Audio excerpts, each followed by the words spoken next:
Hello students, welcome back to elite tutors. चलिए इस video में हम फिर से कंटिन्यू करने वाले हैं प्रोबेबिलिटी का क्वेश्चन बैंक का सोल्यूशन।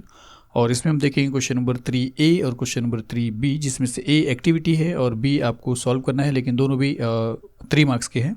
तो एक्टिविटी सिर्फ एक ही दिया है। चलिए शुरू करते हैं। तो जो एक्टिविटी है एक, वो क्या लिखा है कि a box contains 5 strawberry chocolates, 6 coffee chocolates and 2 peppermint chocolates. तो ये आप देख लीजिए, आपको अच्छा लगा होगा। If one of the chocolate is picked from the box at random, मतलब कहीं से भी अगर एक चॉकलेट को पिक किया जा रहा है, निकाला जा रहा है, find the probability of the following events bye completing the activity. तो आप समझिए कि 5 स्ट्रॉबेरी, 6 कॉफ़ी और 2 पेपरमिंट, इन सबको मिला देंगे तो आपका सैम्पल स्पेस बनेगा। काउंट करेंगे तो सैम्पल पॉइंट हो जाएगा। और फिर जो इवेंट पूछा है, जैसे it is of A coffee chocolate, तो आउट ऑफ टोटल में से कॉफ़ी जितने रहेंगे वो आपको बताना है, जो यहाँ पे आपको दिखाई दे रहा है 6। आउट ऑफ टोटल में से पेपरमिंट जितने रहेंगे वो आपको बताना है। तो आपके लिए तो एक्टिविटी है, आपको ऑलरेडी दिया हुआ है। तो चलिए शुरू करते हैं। यहाँ पे क्या लिखा है कि let S be the sample space. उन्होंने बोला कि let S be the sample space. ऐसा इसलिए बोला क्योंकि आप सबको बता नहीं पाओगे। जैसे 1 2 3 4 एक डाई के लिए बता देते हो 1 2 3 4 5 6, उसी तरह आप ये यहाँ पे स्ट्रॉबेरी और कॉफ़ी और पेपरमिंट के लिए कुछ बता नहीं सकते हो।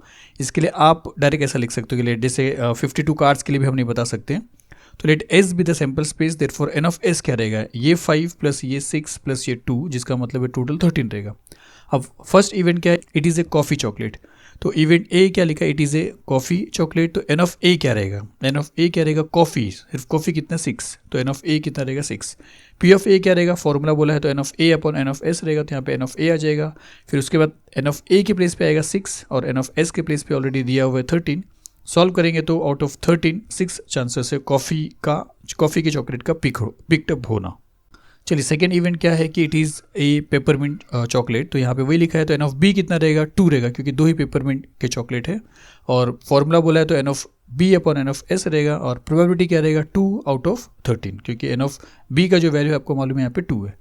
तो एक ही एक्टिविटी है क्वेश्चन नंबर 3A में। चलिए डायरेक्टली क्वेश्चन नंबर 3B भी चलते हैं। क्वेश्चन नंबर 3B का जो फर्स्ट क्वेश्चन है वो क्या लिखा है कि if 2 dice are rolled simultaneously, find the probability of the following events. तो ये 2 इवेंट आपको फाइंड आउट करना है अगर 2 डाई को थ्रो किया जाता है तो क्या है, देखिए 2 इवेंट। पहला इवेंट है कि the sum of the digits on the upper face is at least 10। दोनों को प्लस करके कम से कम 10 आना चाहिए, उससे कम नहीं आना चाहिए, उससे ज़्यादा चलेगा। इवेंट बी क्या लिखा है कि the sum of the digits on the upper faces is 33। दोनों को प्लस करके 33 आना चाहिए। चलिए जो भी है इसको देखेंगे। सबसे पहले हमारा काम होता है सैम्पल स्पेस का, तो हम सैम्पल स्पेस लिखते हैं कि सॉल्यूशन में कि सैम्पल स्पेस क्या रहेगा। अगर 2 डाई को या 2 डाइस को अगर आप रोल करते हो तो आपको मालूम है कि ये उसका सैम्पल स्पेस होता है। काउंट करेंगे तो आपको मिलेगा 36। अब इसके बेस पे आपको ये दोनों सॉल्व करना है। क्या लिखा है, the sum of the digit on the upper face is at least 10। ये सब अपर फेस के ही रीडिंग्स है, आप जानते हो। इन दोनों को प्लस करने पे जो नंबर आएगा वो कम से कम 10 होना चाहिए, 10 से कम नहीं होना चाहिए। इसका एटलीस्ट का यही मतलब होता है कि जितना दिया रहता है उतना होना चाहिए और उससे ज़्यादा होना चाहिए। तो आपको मालूम है कि 1 + 1 2 होता है, जो 10 से छोटा है आपको नहीं लेना। तो वो नंबर आपको लेना है जिसको टोटल करने पे या तो 10 आए या तो 10 से ज़्यादा है। दूसरा क्या बोला, the sum of the digit on the upper face is 33। दोनों को प्लस करके 33 होना चाहिए। पॉसिबल नहीं ना। सबसे बड़ा जो जिस पे आप खुश हो जाते हो कि जब दोनों पासे पे अगर 6 6 आ जाता है, 6 6 आ जाता है दोनों लूडो के गोटी पे, जो आपके लैंग्वेज में बता रहा हूँ, तो आप बहुत खुश हो जाते हो। 6 और 6 जो 12 होता है, और यहाँ पे 33 लाने को बोला जा रहा है। तो सेकेंड इवेंट ऑब्वियसली आप समझ जाओगे कि ये इम्पॉसिबल है। चलिए इसको शुरू करते लिखना। इसके बाद आपको इस तरह लिखना है, तो let A be the event that the sum of the digits on the upper face is at least 10। आपने ए इसको अज्यूम किया, यहाँ पे लिखा भी है। तो ए में क्या क्या आ जाएगा, तो ए में देखिए 4 6 वाला आ सकता है, क्योंकि 4 + 6 10 होता है।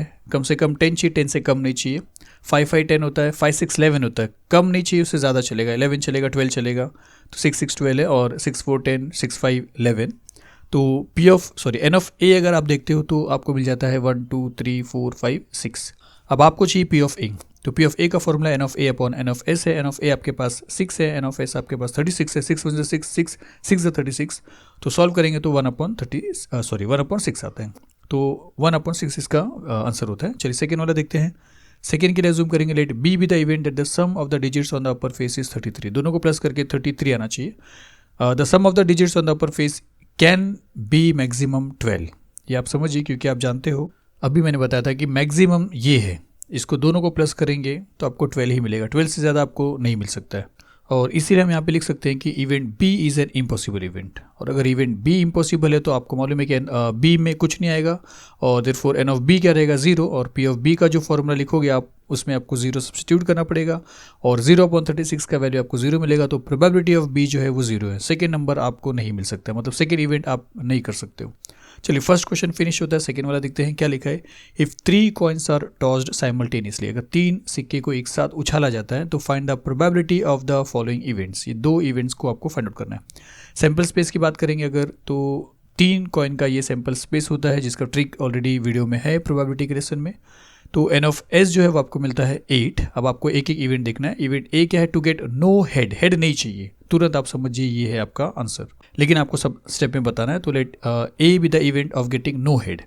तो ए के अंदर क्या आ जाएगा, T T T, n of A आपका बन जाता है 1। पी ऑफ ए अगर आपको चाहिए तो फॉर्मूला लिखा आपने n of A upon n of S, तो पी ऑफ ए जो रहेगा 1/8 हो जाएगा क्योंकि एन ऑफ ए 1 है और एन ऑफ एस 8 है।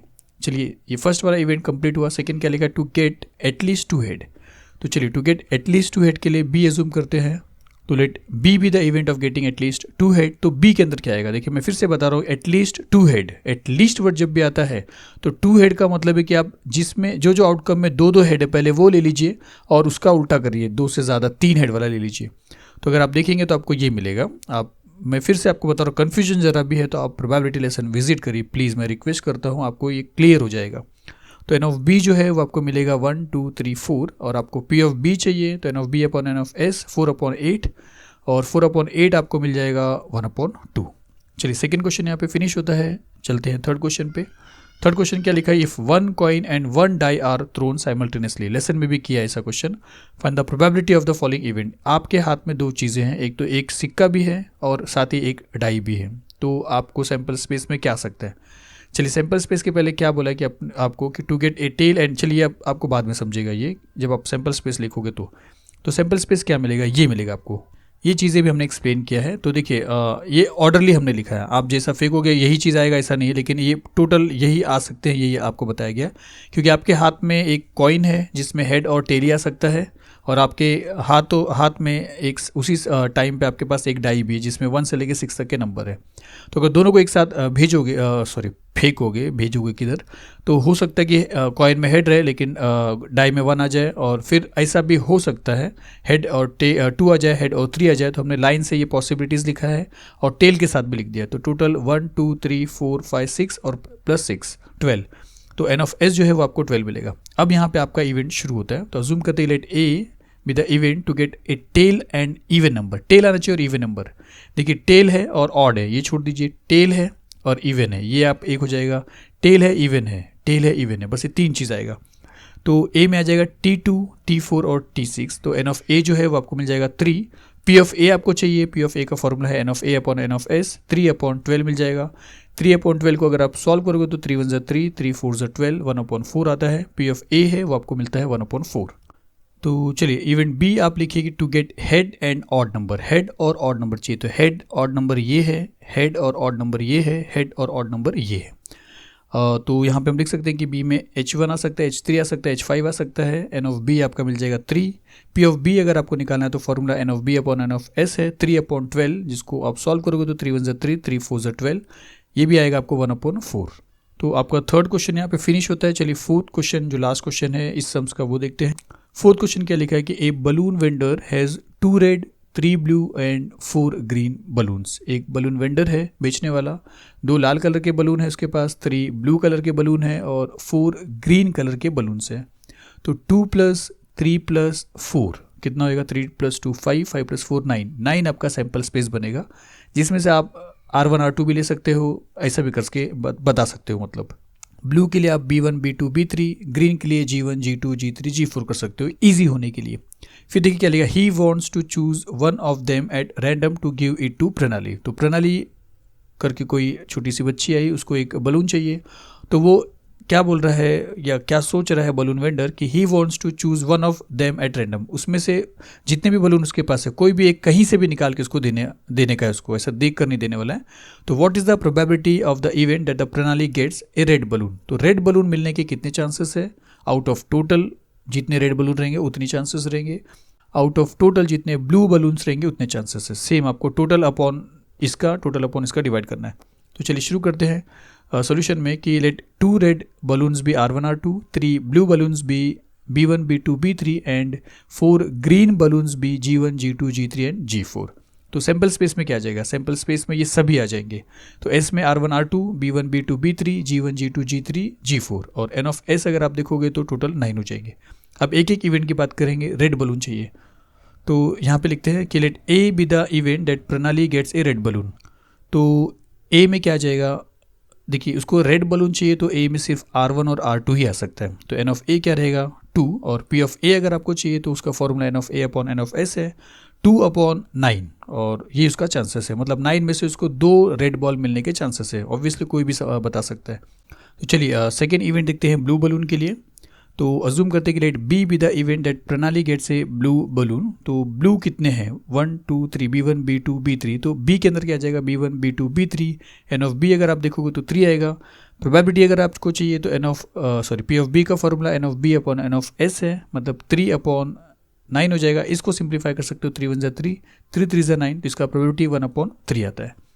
तो चलिए यहाँ पे ये वीडियो यहाँ पे फिनिश होता है। क्वेश्चन नंबर 3 आपका कंप्लीट होता है। मिलेंगे नेक्स्ट वीडियो में। Thank you very much.